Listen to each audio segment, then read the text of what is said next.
Hello.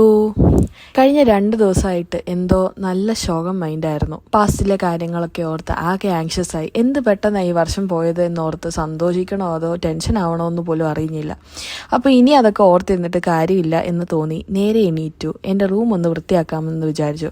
കാരണം വേറൊന്നല്ല, എനിക്ക് mood off anxious ആണെങ്കിൽ അത് എൻ്റെ റൂമിൽ കാണാൻ പറ്റും. ആകെ അലമ്പായിട്ടായിരിക്കും. അപ്പം ഇങ്ങനത്തെ ഒരു മൈൻഡ് സെറ്റിൽ ഇരിക്കുമ്പോൾ എനിക്ക് റൂം വൃത്തിയാക്കുന്നത് ഭയങ്കര ഹെൽപ്ഫുൾ ആണെന്ന് തോന്നിയിട്ടുണ്ട്. ഇനി അതിൻ്റെ സയൻറ്റിഫിക് വശം പറയുകയാണെങ്കിൽ ഇങ്ങനെ മെസ്സി ആയിട്ട് അലമ്പൊക്കെ ആയിട്ടിരിക്കുന്ന സ്ഥലങ്ങൾ കാണുമ്പോൾ നമ്മുടെ ബ്രെയിനിൽ ഒരുപാട് സ്ട്രെസ്സും ഒക്കെ ഉണ്ടാകാനുള്ള ചാൻസ് ഉണ്ട്. അപ്പോൾ അത് ക്ലീൻ ചെയ്യുമ്പോൾ ആ സ്ട്രെസ്സ് കുറയുകയും അങ്ങനെ നമ്മുടെ ബ്രെയിനിൽ ഡോപ്പമിൻ റിലീസ് ചെയ്യുകയും ചെയ്യും. ഇനി ഡോപ്പമിൻ എന്ന് പറഞ്ഞാൽ നമ്മൾ എന്തെങ്കിലും കാര്യങ്ങളൊക്കെ ചെയ്ത് കഴിയുമ്പോൾ ബ്രെയിൻ പ്രൊഡ്യൂസ് ചെയ്യുന്ന ഒരു ഫീൽ ഗുഡ് ഹോർമോണാണ്. ഓർഗനൈസ് ചെയ്ത് കുറച്ച് ക്രിസ്മസ് ഡെക്കേഴ്സും ഒക്കെ വെച്ച് നല്ലൊരു ഹോട്ട് ഷവറും പാസ്സാക്കിയപ്പോൾ തന്നെ I am more than 80% okay. ഇനി ബാക്കി 20% ഓക്കെ ആവാൻ ഉള്ള പരിപാടീസ് എന്താണെന്ന് ഞാൻ പിന്നെ പറഞ്ഞുതരാം. അപ്പോൾ അത്രയേ ഉള്ളൂ. ടാറ്റാ.